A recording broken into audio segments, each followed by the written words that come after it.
क्रांति के कारणों का अध्ययन करते हैं। इसके पीछे कई कारण थे, जिसमें राजनीतिक, प्रशासनिक, सामाजिक और आर्थिक और बौद्धिक कारण रहे थे। आर्थिक मुख्य रूप से आपने ये देखा कि किस प्रकार से फ्रांस जो उसकी स्थिति जो है बहुत ज़्यादा खराब हो चुकी थी और उसको सुधारने का बहुत ज़्यादा प्रयास किया गया और फिर भी उसमें सुधार नहीं हो पाया था। सबसे पहली बात आती है कि इसका राजनीतिक कारण क्या था जिसकी वजह से फ्रांस की क्रांति हुई थी। जाहिर है फ्रांस में स्वेच्छाचारी निरंकुश शासन की एक अजीम परंपरा जो है वो कायम हो गई थी और लुई 14वां कहा करता था कि मैं ही राज्य हूँ। प्रशासन की समस्त शक्तियाँ एक ही व्यक्ति अर्थात राजा में ही केंद्रित थी और सिद्धांत तथा व्यवहार में उसने अधिकार असीमित थे, यानी कि राजा के अधिकार जो थे वो असीमित थे। उसके ऊपर किसी प्रकार का कोई अंकुश नहीं था, उसके ऊपर कोई रोक नहीं लगा सकता था, उस पर किसी प्रकार का कोई भी नियंत्रण नहीं था। राजा की जो भी इच्छा होती थी वही उसके कानून बन जाया करती थी। और 16वें लुई को तो कहा करता था कि मैं ये एक चीज़ कानूनी है कारण मैं ऐसा चाहता हूँ, यानी कि वो कुछ भी कह देता कि ये ऐसी चीज़ है क्योंकि ये कानूनी, क्योंकि मैं ऐसा चाहता हूँ।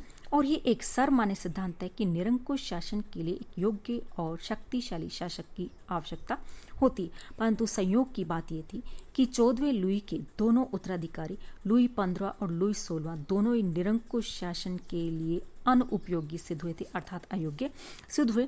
और लुई 16 जिसके समय में क्रांति का विस्फोट हुआ न तो प्रभावशाली था और न ही एक योग्य शासक था, उसमें इच्छा शक्ति और निर्णय बुद्धि जो उसका भी पूरी तरह से अभाव था। वह हमेशा आमोद प्रमोद अर्थात भोग विलासिता जो उसमें डूबा रहता था। वह फ्रांस की राजधानी पेरिस से 12 मील दूर वर्साई के शानदार महल जो उनमें निवास करता, अर्थात फ्रांस की राजधानी जो उसमें नहीं रहा करता था, प्रशासन जो उस पर ध्यान नहीं देता था, उसका राजमहल यूरोप के अन्य शासकों के महलों की तुलना में कहा जाता कि बहुत ही ज़्यादा शानदार हुआ करता। वहाँ सैकड़ों मेहमान रहते थे और हजारों की संख्या में उसके देखभाल के लिए नौकर रहते थे और महल में हमेशा आमोद प्रमोद और रंगरेलियों की भरमार थी। राजमहल पर प्रतिवर्ष करोड़ों रुपया व्यय होता था और इस निरर्थक खर्च के कारण लोग राज दरबार को राष्ट्र के सत्यानाश की जड़ कहते थे और फ्रांस के सम्राट को अपनी जनता की कठिनाइयों का पूरा पता भी नहीं था और न उसके पास इस तरफ ध्यान देने के लिए समय ही रहा था। और उसकी इस उदासीनता से जनता उससे बहुत ज़्यादा नाराज हो गई। लुई पर अपनी नवयौवन पत्नी मारी आंतोतवा का भी बहुत ज़्यादा प्रभाव था और रानी का आचरण जो है वो ज़्यादा अच्छा नहीं था। उसने अपने कृपा पात्रों को ऊंचे पदों पर बैठाने तथा राज दरबार के खर्च को बढ़ाने में बहुत ज़्यादा महत्वपूर्ण भूमिका अदा की थी। और फ्रांस की आंतरिक शासन व्यवस्था भी सही नहीं थी। वह कई प्रकार की इकाइयां जो उनमें डिवाइड थी, जिसमें समानता का अभाव था। कहने को सभी इकाइयां केंद्रीय शासन जो उसके अंतर्गत आती थी और प्रत्येक इकाई में एक सर्वोच्च अधिकारी नियुक्त किया जाता था जो कि केंद्र के आदेश के अनुसार इकाई की शासन व्यवस्था चलाया करता था। परंतु केंद्रीय शासन की निर्बलता का लाभ उठाकर इन इकाइयों के अधिकारी लगभग स्वतंत्र शासकों की भांति शासन करने लगे थे और केंद्रीय आदेशों का ठीक से पालन भी नहीं किया करते थे और उनके स्वयं के आदेश भी नित्य प्रतिदिन बदलते रहते थे। जनता इस प्रकार की शासन व्यवस्था से बहुत ज़्यादा परेशान हो चुकी थी और कहा जाता है कि मजे की बात तो ये कि एक इकाई के नियम दूसरी इकाई के नियमों से काफ़ी भिन्न हुआ करते थे और संपूर्ण फ्रांस में एक सामान्य नियम जो है उसका कोड या उसका संग्रह या उसकी रूपरेखा भी नहीं थी, यानी कि सब के लिए सेम कानून हो ऐसा कहीं पर भी लिखा नहीं गया था। और फ्रांस के लोगों को किसी प्रकार के राजनीतिक अधिकार जो थे वो भी नहीं मिले हुए थे। उन्हें भाषण, लेखन, विचार अभिव्यक्ति अथवा प्रकाशन की स्वतंत्रता नहीं थी। धार्मिक स्वतंत्रता भी उन्हें पूरी तरह से नहीं मिलती थी। व्यक्तिगत स्वतंत्रता का भी अभाव था। शासन चाहे जिस व्यक्ति को बंदी बना सकता था, अर्थात राजा जिसे चाहे बंदी बनवा सकता था और बिना मुकदमा चलाए उसे सजा भी दी जा सकती थी। लोगों को कहीं से भी न्याय मिलने की आशा नहीं थी। कानून और नियम केवल विशेष अधिकार प्राप्त लोग जो है उन्हीं की सहायता करने के लिए हुआ करते थे। प्रोफेसर केटलबी ने फ्रांस की तत्कालीन स्थिति के बारे में लिखा है कि विशेष अधिकार, रियायत, विमुक्ति कानून नहीं फ्रांसीसी समाज के आधार थे। उनके शासकों की नीति किसी सिद्धांत पर नहीं, इच्छा पर निर्भर थी।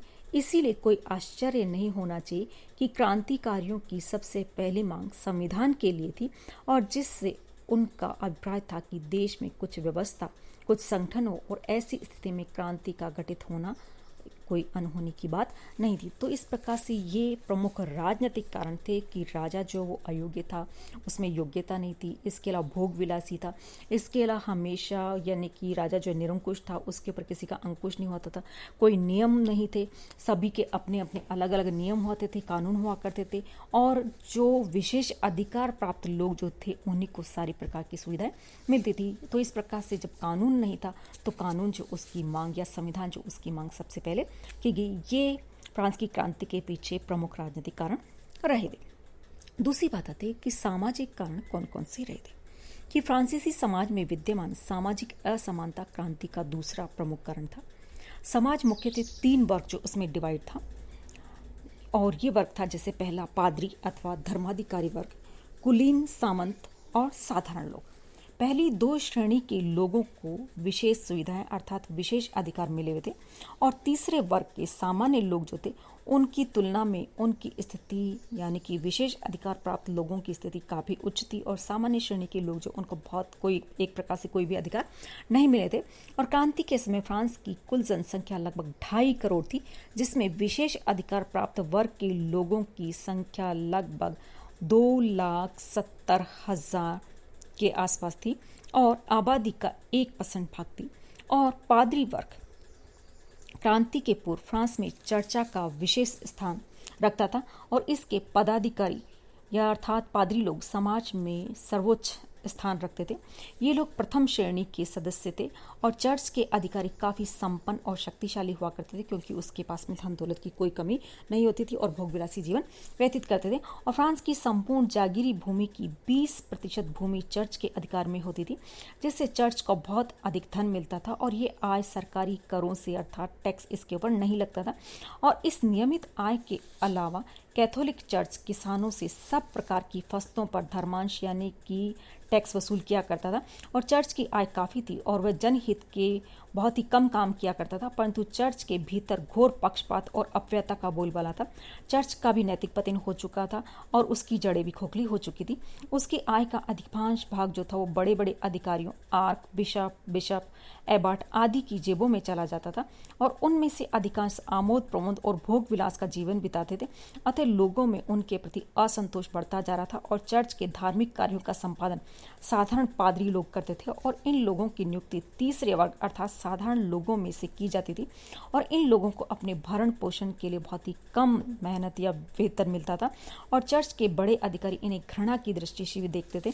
परंतु साधारण पादरियों में से अधिकांश काफ़ी पढ़े लिखे थे, और उनका झुकाव सुधारवादी आंदोलन की तरफ था, और यही कारण है कि क्रांति के समय इन लोगों ने सर्वसाधारण का साथ दिया था। दूसरी बात आती कुलीन वर्ग। कुलीन लोग द्वितीय श्रेणी के सदस्य हुआ करते थे, और इस वर्ग में सामंत, राज दरबारी और बड़े बड़े पदाधिकारी शामिल थे। और क्रांति के समय इन लोगों की संख्या लगभग 4 लाख थी। इनमें से अधिकांश मध्ययुगीन सामंतों के वंशज थे, और फ्रांस की संपूर्ण भूमि का 1/4 भाग पर इन्हीं लोगों का अधिकार था, जिसके सहारे वे शान शौकत तथा भोग विलासिता का जीवन व्यतीत किया करते थे। अपनी संपन्नता और विशेष अधिकारों की वजह से समाज में इनकी स्थिति बहुत ऊंची थी, परंतु इस वर्ग में भी आपसी एकता का अभाव था। हेजन के अनुसार सामंतों के 2 वर्ग थे, एक सैनिक और दूसरा न्यायाधीशों का। पहला वर्ग पुराने योद्धा सामंतों का वंशज था, और वे पीढ़ी दर पीढ़ी फ्रांस के राजाओं की सैनिक सेवा में रहते आए थे। दूसरे वर्ग में वे लोग थे जो कि अपने न्यायिक पदों के कारण कुलीन वर्ग के सदस्य बन गए थे। और सैनिक सामंत भी 2 श्रेणियों में डिवाइड थे, एक दरबारी सामंत और दूसरे प्रांतीय सामंत।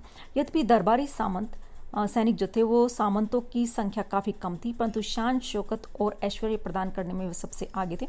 ये लोग मनमाने तरीके से जागीरों का प्रबंध चलाते थे, और किसानों का हर संभव उपाय से शोषण किया करते थे। ऐसे सामंत समाज में ईर्ष्या और तिरस्कार के पात्र बने हुए थे, क्योंकि प्रशासन में अधिकांश उच्च पदों पर इन्हीं लोगों का एक अधिकार हुआ करता था।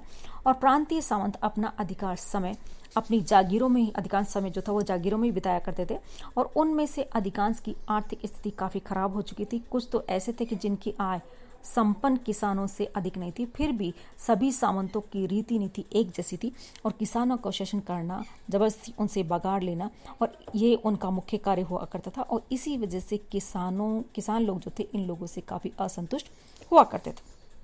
तीसरा वर्ग जो था तीसरे वर्ग का इन दोनों वर्गों के अलावा अन्य जितने भी लोग बचते थे वो उन सबको तीसरे वर्ग का सदस्य माना जाता था। इस वर्ग के लोग सभी प्रकार के अधिकारों से वंचित थे और इस वर्ग में भी भारी असमानता और सामाजिक तथा आर्थिक दृष्टि से वर्ग के विभिन्न अंगों में व्यापक अंतर था। धनी, व्यापारी, साहूकार, उद्योगपति, साहित्यकार, चिकित्सक, इंजीनियर, शिक्षक, कलाकार, किसान और मजदूर सभी तीसरे वर्ग के सदस्य थे और इस दृष्टि से इनमें एक रूपता का अभाव था और इस वर्ग को भी मुख्य रूप से 3 पार्ट जो उसमें डिवाइड किया गया था।